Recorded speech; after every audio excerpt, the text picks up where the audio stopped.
Welcome, this is Thursday the 27th of January 2011 and this is Simply the Truth, live with me, Doug Harris. Thank you for joining us because you are as important as those of us who are here in the studio. And in the studio today, I'm so glad to welcome in person Clive Ireson, Director, Strategy, That's correct, yes. of Associated Christian Teachers. Yeah, it's so great to have the animated version. Yes, it's good to see you again. Yes, rather than just being on the end of a telephone line. Yes. You've been very good because lots of changes in education, and you've been on the phone many times with Five Alive, and we stick this wonderful. And I have to say, it's a very fair photograph of you that we got up here on the screen. But it's great to have you with you. Thank you so much for joining us today, because. I mean, today is it very interesting. When we planned this, I don't think we knew this, but the new education bill actually starts its life in Parliament today, doesn't it? That's right. Another whole set of changes, and I'm not sure everyone's looking forward to them, but there'll certainly be a lot of debate that started today with the unions commenting and other people commenting, and a lot of discussion, but certainly a lot of changes for schools to face and in some ways have to put up with over the next few years. This will take us through the whole life of this Parliament. It's probably got quite a few months before it becomes law, hasn't it? Yes. I mean, these things usually do. I mean, is there any timetable that's been given as yet for it? No clear timetable, except on some issues of the curriculum, which won't come in till 2013, 2014. But some of the changes they want to happen very quickly, and some of them they've done before it even goes into Parliament. And they hope they get passed. Yes, I think so. Well, they used actually some interesting laws to do some of the stuff that you wouldn't think they'd do to get stuff through. But anyway, they managed to get it through under some guise or other. Often when I've spoken to you over the last months, you're very upbeat still about education and the future of education here. With all these potential changes and some of the specific things we're going to talk about today, are you still in general upbeat, or are you maybe not quite as enthusiastic as you were? I'm generally upbeat, but I think this coming year from April, and schools don't have their budgets yet, are going to be one of the most difficult years. But what I want to do is try to encourage Christians out there to get into education. We need more and more Christians there. We need more and more of them becoming head teachers as well. 1/3 of primary schools are without a head teacher at any one point at the moment because they can't fill the vacancies. Let's get Christians into the schools and having a positive effect. Right. And of course that can be as teachers, but it can also be as governors because they still have a very important part to play in That's schools. right, although according to the education bill, some of the schools will not have parent governors or local authority governors any longer. Most will, but not all. But yes, get in there as governors because you can take lots of decisions, not only on staffing, finance, but also on things like sex education, RE, the curriculum, those sorts of things. You've got quite an influence if you get in there as a governor. We're going to be talking about a whole range of things, and certainly we've got a list of about 6 or 7 very important things that are happening. I don't think we're going to get through them all, but I do want to give you opportunity if you are parents, you've got children at school, or you're worried, you're a governor or anything connected with school and you're worried about things that are happening in schools, happening in education. Today's your day. Do text us in 07781 472847. Email us in live@revelationtv.com, and I'll put as many of these things to Clive as we can as we talk about during the day.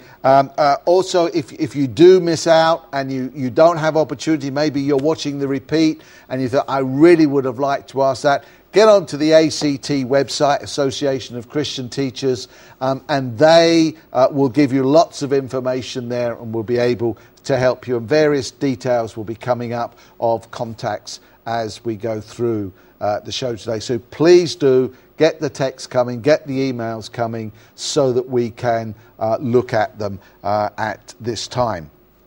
As I said, I was interested because I had remembered that the Education Bill was coming up, but there was a big article in last night's Evening Standard that actually talked about this is beginning its passage through today. And the quote here from the writer was this: "The Education Secretary faces many barriers in his school strategy, but his vision deserves our attention." Now, I was very interested in the using the word vision. I mean, is it a fresh look, or is it churning up old things, and does it deserve our attention? It certainly deserves attention, and there are many new things in there. There are things like the free schools, which we'll probably come on to, and now the technical schools as well, and the academies, the new style academies, which are for outstanding schools to become academies. With 1 in 10 schools now in academy, that's 1 in 10 secondary schools who are not with the local authority. I would guess that by the end of this Parliament there'll be about 50% of secondary schools that are academies. Wow. And you can see that's quite a major change. And the technical schools, there's only going to be a handful by the end of... But those are for people who aren't academic, really, right, and will be not starting till about 14 or 15.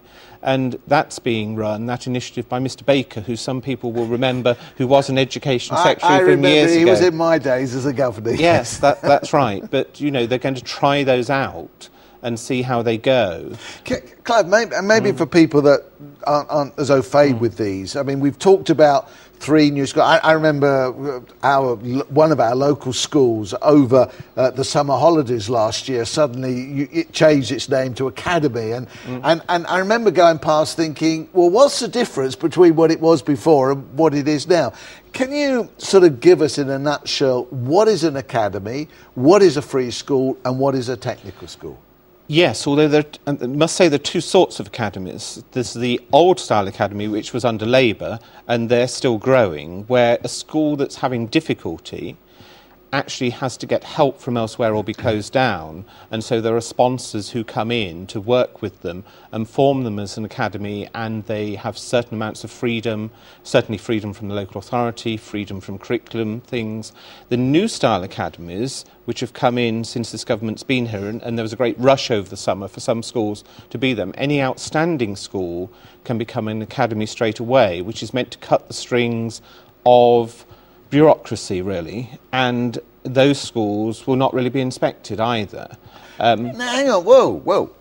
I mean, the whole thing that was coming in from education was we're going to, is going to inspection, and so that we can make sure, and so Ofsted were in there, and that. These academies are not going to be inspected. The new style academies, yes, outstanding schools would not be inspected. Really. So where is the guarantee that they're going to continue in a good frame and not go downhill? Well, to be honest, it's the same as with the old government. Everything is being measured on results, so it will be done from the league tables, right. And they've identified over 200 schools that aren't reaching what they've decided is the correct requirements, and they've either got to be academies or close if they don't improve fast enough.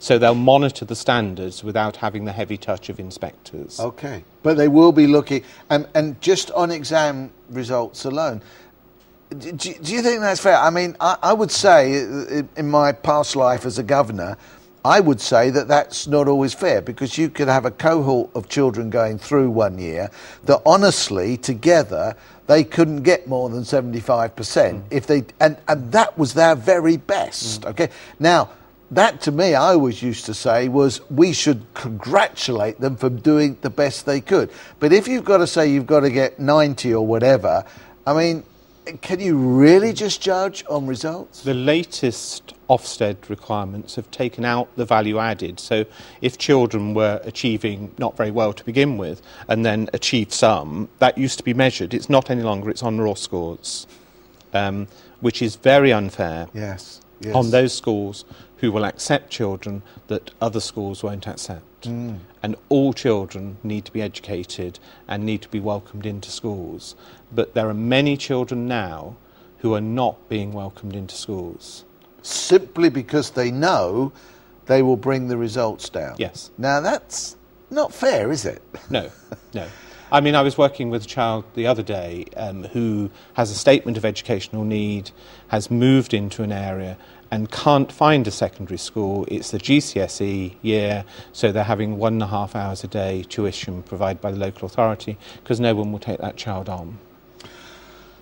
Somebody watching this programme and they have such a child, they have such a young person that is not being accepted because they are not able educationally to do, but I mean, they're very clever with other things. What would you say to those parents? Demand everything you can of the local authority whilst you can. But you see, schools who are in difficulty, that are deemed to be national challenge, as was, or failing schools, are allowed to refuse children so that they don't make their results worse. And if you're in an area that has several schools in that category, then it's very difficult to find a school to take the child. Now, I thought it was still the law that... You raised your eyebrows when I said that. I thought it was still the law that a local education authority had a duty to provide education for these children. They do. But they're sitting back and allowing these people to be refused. Or is it the 1.5 hours in the home a day or whatever? They can say they're providing, yes, they can say they're providing some education. There are lots of other children who aren't in school as well at the moment because they're not permanently excluded, because schools don't want to permanently exclude them, but they're not welcome back.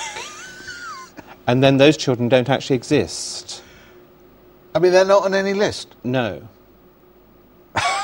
I mean, how can you be upbeat? I mean, I think the only way you can upbeat is what you were saying, is, guys, let's as Christians get in there and make a positive difference. But these things are honestly severe weaknesses. They are. They are. Putting it its very least, aren't they? There are opportunities for Christians for some of those things. They're going to open up what are called the PRUs, the pupil referral units, for children who are not in mainstream school, to charities, so that would include Christian groups who would like to run them. There are 1 or 2 across the country doing that already. And for those children, isn't it the Christian input that could make a whole difference to them? And what would they do in a PRU? I mean, would it be helping them, maybe not educational, to learn books, but to do things? Is that what the hope would be? Well, they would still do the literacy and numeracy and as much education as they could, but they'd probably be taught anger management and some basic cooking skills, those sorts of things as well, and some sport amidst that, because let's be honest, school doesn't suit everybody in the form it is, and there's lots of children who aren't actually going to take exams and pass them, which is why the technical schools, although it's an experiment, and there'll be a few of them in this Parliament, could be a way for quite a number of children. Okay, let me just go back to the PRUs a minute. I mean, if a church watching or some individuals watching thought, do you know, that's something we could do. How do they even begin to go about becoming a pupil referral unit, where they can help such ones? Well, if they get in touch with us, we'll try and put them in touch with people who are already doing that. Okay. There are a few Christian groups already doing that across the country. So if they contact us, there is an organisation that does training with that as well. So, that's we'll good. Put them in touch. So then coming on to the technical school. So the technical school, by its very name, is a school which is very much more practical. Is that the case? Yes, that's right. And it will be right for some children, I think. I'm not quite sure what it will leave in some of the secondary schools around it, though, because if they're going to start at 14, 15, they'll have had to start a normal secondary school and then transfer. And so that's going to make that secondary school quite weak, where the children come from, really. So there is some discussion about that if there's one in a large area, then it will take a few children from each school.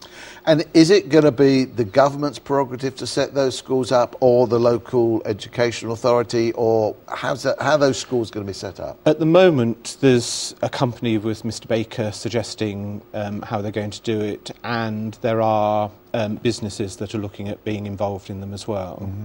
I don't think it will be local authorities. Okay. Yeah. So we got technical schools, we've done academies, and we've got this interesting group in the middle called free schools. Yes. Which is a wonderful name. Yes.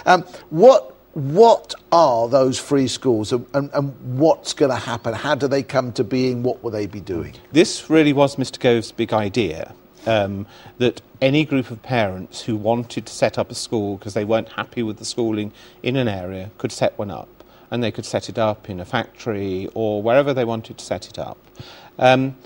There's going to be a handful by September going. There's going to be 1 or 2 Christian ones going by then as well, and they can be primary, they can be secondary, so it is an opportunity.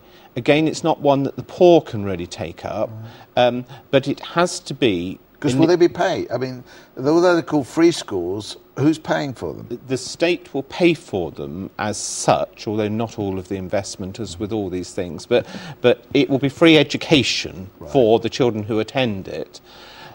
But the first thing has to be a group of parents have to say there's a need. Either they're not happy with the schooling in the area, or they feel there needs to be some more schooling. And then if they can prove to the Secretary of State, and actually the Secretary of State's got a lot to do at the moment, because a lot of this stuff, the academies are centralised on government, the free schools are centralised on government, nothing to do with the local authority at that point.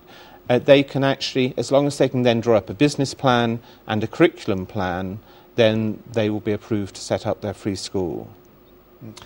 And will they get all the money for all the books? I mean, firstly they've got to get buildings and then the books and all the apparatus around it. Now, is all that going to be provided, or are they looking for the local people that set it up? Are they looking for them to input into it? Yes, and this is the problem, really. I mean, the basic education will be provided like it would if the child was in an ordinary school and paid for.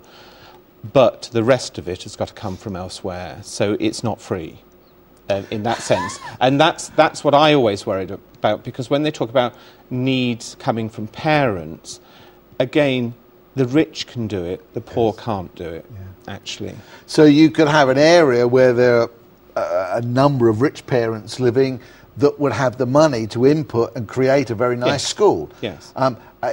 Will they have to follow the curriculum? Will they be under Ofsted? I mean, they'll be under Ofsted, but they won't have to follow the national curriculum as set, but they have to prove to the Secretary of State that their curriculum is satisfactory. They have to put a curriculum plan together. Okay. So, as we were saying, I mean, a group in an area with a lot of money could do that. Maybe a poorer area where I suspect such schools may be even needed more, they will not be able to do it. No, and so some of the larger education companies are coming in there to propose free schools rather than academies, because they don't have to provide the same type of buildings and things. They can put it in an office block or whatever. Right. It seems as Christians that again is another opportunity. Do you see that as an opportunity? Yes, it certainly is an opportunity, and really it's the first time there's been an opportunity for local churches to provide, if you like, a primary school, because this goes to primary, not just secondaries, and actually be able to manage that, because for local churches it's very difficult to manage a secondary school and the provision, but actually they're more able to do a much smaller school and in a primary setting and actually have the education part paid for by the state. So there are opportunities there. Right. Now, is ACT a sort of group that would either provide information or encourage and help a group of parents. Could you Yeah, do we that? can put people, again, in touch with people who are doing this from the Christian point of view. Yeah. I've visited one in London that's opening in September, and that's going to be in church hall premises that have got to be converted. You know, so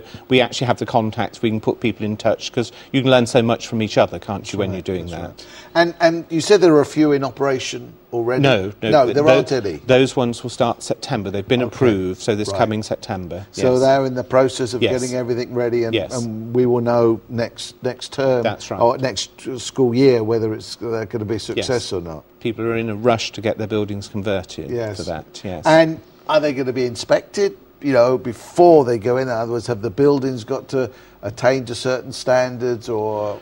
Well, they'll have to, you see, but I think some of them are going to be right up to the wire to get them there, really, because with planning and everything else, you know. But yes, they'll have to be inspected, and fire regulations and everything. Yeah. And so here we are. We've got this group setting up the free school. Do they then choose how many and who goes in there, or where does that come in at this point? Well, yes. I mean, certainly the one I've looked at have got their own application process this year, because they were too late for the local authority one. But they're going to become part of the local authority application procedure the following year, which seems a sensible thing to do if you don't want to cause division in an area, really. So in other words, although you're a group of parents that feel a need, and it is not necessarily, you haven't got the cohort of children that you are thinking to go in there. You're not going to be able to choose. You're just going to have to be open to whoever Fairly comes your open, way. yes. And I think with the first tranche of children into them, it will be the children from the parents that are setting it up. And then, of course, the siblings will probably be able to join them. But because they've got to have fairly open admission policies, then really anybody later on. And in a sense, that's how it should be if there's being state money given to it.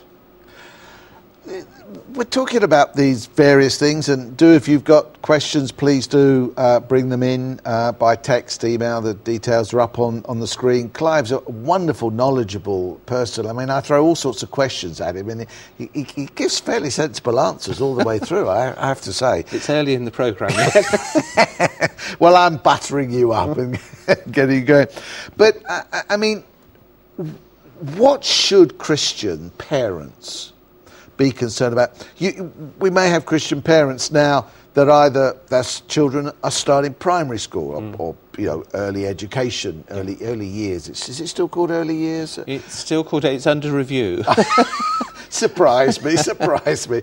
And they may be starting in September, or of course they may be going on to secondary school. Yes. What should they be concerned about when they're looking at schools and when they're looking for local education? What are the things they should be concerned about? To be honest, God has made each child different. And this is a very difficult question to answer, because certainly at the secondary level, each school is different, and you need to go around and have a look and see where your child will fit. And if you have 2 or 3 children, it doesn't actually mean that they should all go to the same school. Because every child is different, and God's made them different, you know. And an academic school, you know which is the academic school, which has, and for one child that will be very good. For another that's really specialising in sport and things, they'll still do all the academic subjects, but that might be better for the brother or sister. For primary school, you just need to get in there and see that you're happy with the policies and procedures they've got. Because if you're not happy, your child won't be happy. Because you've got to be relaxed enough at primary school to let the schools get on with it and work in the school. And if you can, support them, you know, in whichever way you can. But you want your child to be happy. And if you're not sure, for any reason, the child will pick up on that. And so it's as you walk around, because you obviously visit the school, it's atmosphere, it's the way teachers are handling the children. It's that sort of thing which is maybe the best things to look at at that stage. Teachers and support staff, Yes. because support staff have a lot of help and support they give to children. because teachers are so busy today having to fulfil the curriculum. You know, it's often the support staff who are doing quite a lot of the caring, which is good. You know, but going round, you can see how the children interact with the head teacher, you know, what sort of relationship they've got, also how the teachers are reacting. And don't worry if there's a child misbehaving, because sometimes there will be, you know. And of course, your child never misbehaves, yeah, does it? well, that's right. You know, it's whether that's going to disrupt lesson after lesson. If it's not, and the school's been brave enough to take some of those children in, that's not a problem. And are handling it properly. Yeah, that's right, you know, because there are a lot of damaged children out there today, you know, and they need a good education. And if a school's good enough to actually take them in, don't run away from that school.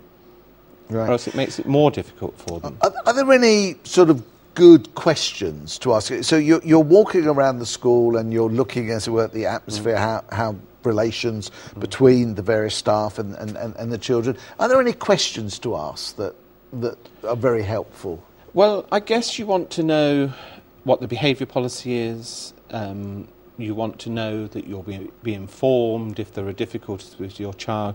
I mean, one of the things I always used to tell parents was, I won't believe everything they tell me about you if you don't believe the other way round, you know, because actually they do tell you some things that aren't, you know, because some parents get very upset about things very easily. And actually, at that point, you've got to have a good relationship with the school to go and discuss it, you know, because often there's a simple thing that's just been misunderstood. Sometimes, and I also used to tell this to parents when I was head teacher, I make mistakes. You know, teachers... You're a brave man. Well, yeah, but teachers make mistakes, you know, and sometimes it happens because people are human, aren't they? You know, and although they're professional and have to leave things at home, sometimes they're having a bad day as well, you know. And so those sorts of things, be open and relaxed. And if you can do that with the school, and you can go in when you've got a difficulty and share that with the school so that they can understand your difficulty as well, you know, that's good. I think that last point was something certainly that we were always keen on, and that is there an open door policy? In other words, you know, do I have to make an appointment in 6 weeks' time to come and see you, or if there's an emergency, can I come and see? And is there an open door policy? Which you just may not be able to do it at that point, but at least you know it's there. I think that's important as well, don't you? That there isn't this shutter between the school and you. That there is. I always used to find if you could see a parent straight away, it was far better. Best way, absolutely. If you possibly could. Because otherwise, the thing that they may have, which may be totally wrong about, which you can dispel within 30 seconds, it boils up within them. That's right. It? You know. That's right. Yes. We've got a couple of questions in here. We are going to get on to the curriculum, so I think I'll take this one first of all. Good afternoon, Doug and guest. I have been reading and hearing in the news over the last year or so that sex education will be compulsory for all 5-year-olds. Could your guest please clarify on this matter? I have a little boy who will be starting primary school in the next 4 years, and I'm already looking intensely into the possibility of homeschooling him if this is the case. And that's from Dorothy. Again, it's not an easy question to answer, Dorothy. There is guidance on this. The Christian Institute, if you wish to Google them, have brought out a booklet on it called Too Much Too Soon, which goes into all the sorts of things that sex education may well in the future be doing, both in primary and secondary schools. So that's a good booklet to ask for from the Christian Institute that will help there. Again, at the point of enrolling, you need to ask, really, what the school's sex education policy is. I was dealing with a question from someone about this today, in fact, because you are allowed to see all the materials that are used. Right. And at the moment, you're allowed to remove your child if you wish to. Yeah, I was going to ask you on that. That was my secondary question to this. Is that going to be taken away? Or is it possibly going to be taken away? Possibly will be taken away. Currently, you can't remove the children from the sex education within science, but you can remove children from the sex education lessons in PSHE and those sorts of things. But which is personal... Social and health education, that's right. Yes. But really, I think it's, again, about the relationship with the school. And I actually think my Christian view is that our churches and our homes have a lot of work to do here themselves, because we can't cotton wool children. But if our teaching, both in the homes and in the churches, on sex education, which certainly in the churches doesn't always happen, then certainly at secondary level, when children come across this, they have another view. And living in the world, they actually have to have another view. And they do actually have to be educated. But you are allowed to see and know about everything your child is going to study under sex education, because at the very young age, although it might be titled sex education, it may not be anything you're worried about. Yes. But have a look at it, talk to the school, and if you're not happy, then it's somewhere else that you go. How do you feel, and maybe Christians communicate to you on this, but there seems to be, it's been getting younger and younger, and maybe there is a case for bringing it down, certainly, to the upper years of primary school, because most children by that age are hitting the problems. Yes. And therefore it's good to, whatever, as long as it's good communication, it's good to communicate it then. But really, does the moment you even term sex education for 5-year-olds, do you really need that at that point, depending, as what you've said, on what it is, I suppose? Yes, and you want a child to be able to maintain their innocence, but you don't want them to be vulnerable. Yes, absolutely. And this is the difficulty. And so sex education itself possibly should begin at the beginning of what would have been junior, 7, 8, and obviously building from there. Before, it may well be relationship, which is called sex education. And then, of course, we get into murky water as to what will be discussed as relationship, you know. And those are questions that actually people need to discuss with their school as to what is being taught. And if they actually know what the curriculum is and when this is actually happening, obviously that's a good time to work on it in the home as well. Yes. And I mean, yes, I think I can see what you're saying. I mean, because there may be many tragically young people that are vulnerable to adults at that. Yes. And that you want to communicate. But it always seems to me, in an ideal world, and I know we don't live in it, but that sort of warning and that sort of explanation is far better if there's a loving home for it to be in. Yes. But if you're in one of those homes that is not loving, then it's got to be done somewhere else. But it's got to be done very sensitively, hasn't it? Yes, indeed, very sensitively. But we must protect our children as well, because they are living in the real world, whatever type of school they go to, in fact, you know. And there are dangers out there, and information is key. But I do think we need to step up what the churches are doing as well, with the youth groups and those sorts of things, because it's an embarrassing subject for people. Yes. And yet, if there's some education going on in school that churches don't really agree with, then actually they should be doing more education themselves. And there are programs out there to do that as well. Yes. Yeah. So, I mean, in summary, for Dorothy, it's as she goes to a school to find out, to ask for that sex education policy, to find out what they mean by that in the younger years and so on, and what materials they're using, and to judge on that. So don't just judge because she hears the words. What are they actually doing? Yes, because it may be relationships, it may just be something very simple, but you need to look at the material that's going to be used for that. Yeah. Okay.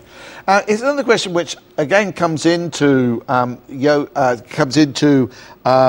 curriculum in a way. It says, "Dear Doug, please can you discuss the topic of yoga being taught in preschools and schools?" And I think you actually have a yoga for children. I know that. I have written to the Education Minister, Mr. Gove, but I've had no reply yet regarding my concerns. I've spoken to schools and they refer me to the local authority, and they in turn refer me to the school. That's a good get out, isn't it? It appears there is no authority over the choice of teaching of this. Is it a free-for-all? It is a free-for-all, and it's up to the head teacher, which is interesting. Right. I don't agree with yoga being taught in schools. But people see it just as exercise, and they don't relate it to spiritual things. When you go right back into it, obviously it's related to spiritual things.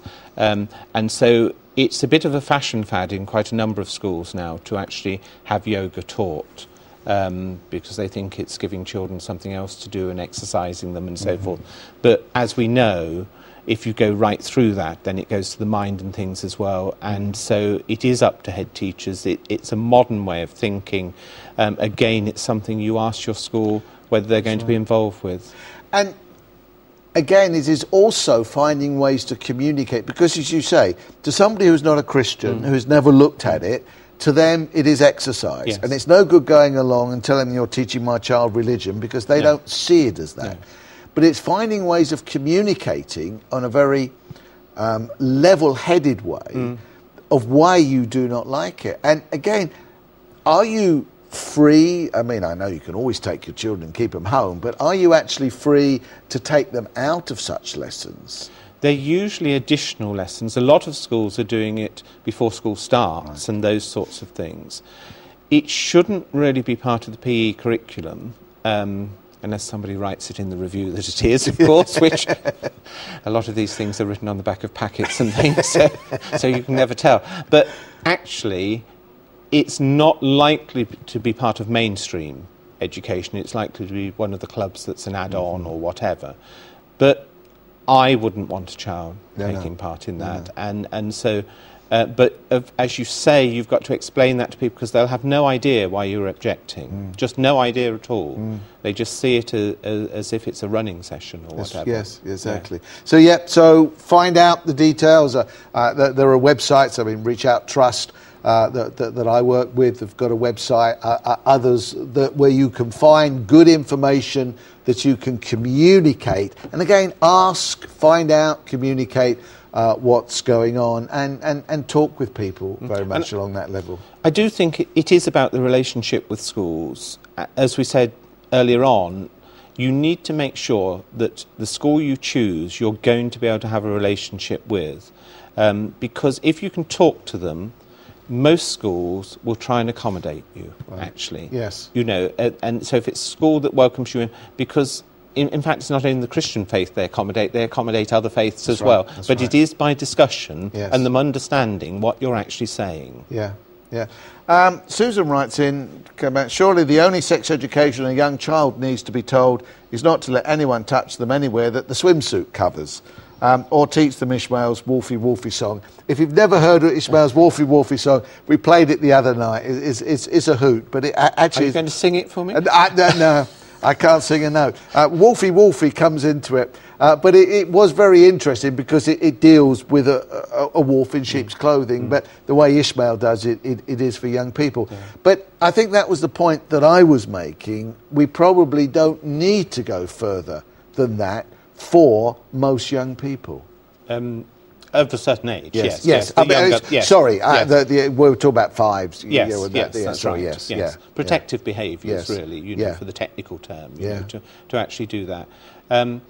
But they do need to be in a loving home for that, otherwise they're not aware. And you don't know always, do you? Where? No. Yeah, that's the key. Let's develop this whole area of curriculum, widening out a little bit, because it takes a whole number of other roles. And I think there is yet another curriculum review underway, and certainly one of the interesting quotes I found like that is one of the teaching unions says we need another one like a hole in the head, and yet they've got it. Yes, well, there was one that was due to come in September, you see. Right. But when the new government, and people have been planning for it, actually, but when the new government came in, it was got rid of. So there is now a curriculum review, and that will be finished and starting to be introduced in September 2013. The English, Maths, Science and PE will come in 2013, and the other subjects, which they're not quite sure what they'll be yet, and whether they'll be joined together or whether they'll all be there, will be 2014. And so there are people looking at the curriculum as of last week, really, and going to And they're asking for people to comment on that. You can actually go on, if you go on to the Department for Education website, and you can say what you would like to see in the curriculum. But that's one of the problems with the previous curriculum. Everybody said what they wanted, and most of it was put in, and it got too large to fit in to a week in school, you see. You couldn't. That's often been the problem. Yes, that's right. And so this government is saying it wants to slim it down, and so hopefully it won't put too much in, because if you put everything in, you can't get through it all. I mean, but one of the tragedies of this, of taking so long, of course, and I understand that. I mean, 2013, it's possible this coalition government won't be with us anymore, and there'll be something new. So do they scrap that and start it all over again? It seems every time there's a new government, sometimes every time there's a new parliament, there's a new education bill. Indeed. I mean, surely, after all this time, they must have got it right. Well, they didn't get it right with the literacy and numeracy strategies. Absolutely, they didn't. They got it very wrong with that, and they've gone, and a lot of money was spent on that, because they were designed really for the children who weren't doing well in literacy and numeracy, and it didn't really help them. The only people it supported were the people who were already doing well or in the middle. And the ones it was really designed for actually didn't improve. And so that's gone by the wayside now. But again, the basics, teachers have always had to teach the basics of reading, writing, numeracy. And always, unfortunately, there are some children who can't get it. You know, and until we can accept that, which government isn't able to accept, not that we don't want improvement in education, we do, but there are some children who are going to struggle and some children who are going to develop later. I mean, there's now going to be a reading test in year 1, or whatever you see, so that they can be picked up sooner. But your teacher in the reception class can pick them up in the reception class. You don't need a test. No. They can usually tell you after 3 or 4 weeks where the problems are going to be. You know, and if some money and support and time was put into those children early on, we might get somewhere. But with local authority cuts being made to special needs services, to educational psychologists, it may be 1-2 years before a child is seen. And I mean, this is the problem, because education is about getting the best out of children. Keeping them safe, getting the best out of them. But the reality is that not everyone has the same level of achievement.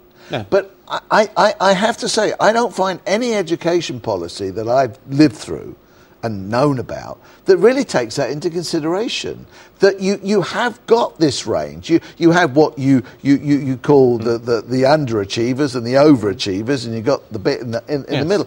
But nobody seems to take note of the fact that if the person, as I said already, if their best is 75% and they get it, they should get the gold star, pat on the back, and not, you should have got 90%. Yeah. But could we ever have an educational policy that actually does that? Well, you see, education secretaries can't add up, I think, is the problem, because what's actually happened, when I was at school, average was 50%, so you would have 50% achieving more than average and 50% not. But now 80% is average. Now, that wasn't in my maths, you see, but for an education secretary, the average is 80%. Well, you know, there's a lot of children who are then destined to fail. Yes. And yet, actually, then the teachers get battered, the schools get battered. Yes. And yes, we've all got improvements to make. All teachers want to get the best out of their children, you know, and yes, schools must improve more. We must do better. Yep. But those schools that take the most disadvantaged children, you know, they're not going to get to the highest levels of achievement. And then they put them in league tables and everything else, and you can't then attract the right staff for the schools and all those things. Sure. Not that we don't want to improve education, we do, but let's have some sort of level playing field, and let's not have it measured. I mean, the Secretary of State's decided this year and published some new figures so that parents should go on and decide whether a school's spending too much on catering rather than actually spending it on the education. I'm so glad I'm not a governor anymore. But I imagine the money it costs to put those figures together. I know. And who's going to look at them? Yeah. I tried to download them, couldn't even download them, you know. And I'm meant to be educated, but perhaps I failed on his challenge or task. Yeah, I forgive my remark. I'm glad I'm not governor. I just got too old for it. But I think if you're young and enthusiastic, please get in there, because you are able to have make a change in some of these things. We used to sit in governors' meetings and talk about these things, and sometimes the head was getting battered from the LEA, and we sat down and said to the head, "You're right. You've done the best. Yeah, let's always have that attitude that we want a bit more, yes. But with this cohort of children, you've done the very best you could do, whatever anybody else tells you about it." And let's be clear, as governors, you will decide on the sex education policy of your school, what we were talking about earlier. You will decide what that is and what's going to be taught. You will decide on the RE. That's right. You know, you do have quite a lot of... Yes. So if you want to have influence and you have some time, get in there to support the school, but also to get your view across. There are lots of vacancies in schools across the country. There are indeed. Coming back to this whole area of the curriculum, I was very interested. This is a report I took from the BBC News website of some of the quotes, and it's only a few days ago. And Education Secretary Michael Gove has said he wants more facts in England's national curriculum. And I looked at that and I thought, well, what have we had up until now? Have we got fiction in it? I mean, what does he mean by more facts? Well, I think he thinks we've had the wrong facts, you see. And we need more English facts. And a lot of people may agree with him, you know, and they're getting different people to advise him and those sorts of things. But should, when it comes down to it, a Secretary of State be deciding what's taught in a school? And that's an interesting question. It's absolutely, isn't it? I mean, answer it. You've asked it, you answer it. Well, I don't think they should. Right.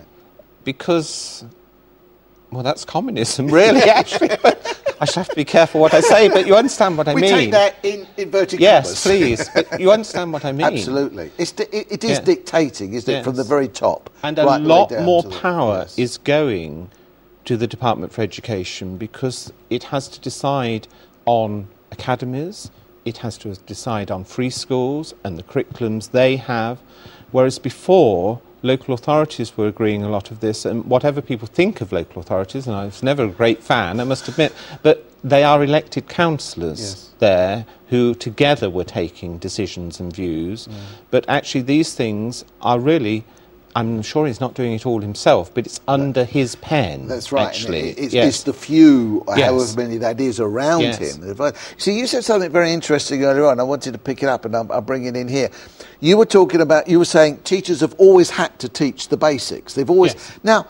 Surely, you know, representative teachers from each school, they may not all totally agree, but you would get a consensus of opinion.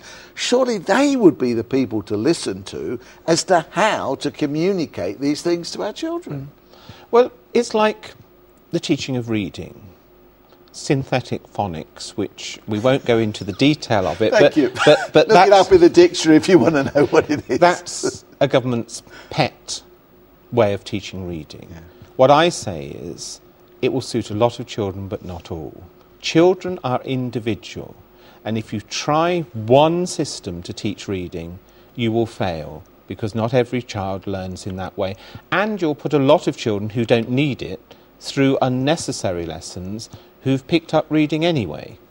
You know, and so what they're trying to find is, in a sense, a miracle answer that everybody will learn how to read in one particular way. It doesn't happen. You know, and yes, there are some good methods, but some children need a mixture of everything. Some do it anyway, like they learn to speak. You know, they actually do it, and they don't need all these lessons and can be pushed much further forward. And so government needs an answer, whereas actually a series of answers is better. This is the answer. we need to move on. But I could talk about so many of these things all day. But I mean, one of the things in the curriculum, of course, is religious education. Yes. Which is fraught with many a pitfall, and it has been. Interesting, Mr. Gove is at the moment saying that religious education would remain as a statutory requirement at all ages, although parents could choose to stop their children from attending classes. And so with religion you can take them out, but maybe with lots of other things you can't.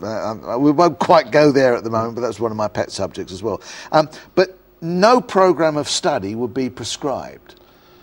Well, this is a difficult one, in that each local authority has a SACRA, which is Standing Advisory Council on Religious Education, and so religious education is decided currently at a local level. The local authorities are finding it difficult to finance Standing Advisory Councils on Religious Education because they don't have any money, basically, and so they're funding that. So they may join forces, some local authorities, with others to do that. It's still a requirement at the moment because it's decided it's better locally done because of the mix of people in a local area. Some years ago, the government brought out RE guidance, which was never statutory, with programmes of study. We wrote as Association of Christian Teachers to all the people who were standing for election, the Secretary of State and Shadows, and Mr. Gove replied that quite categorically RE will remain. We will remind him of that if we need to, because I actually have it in writing.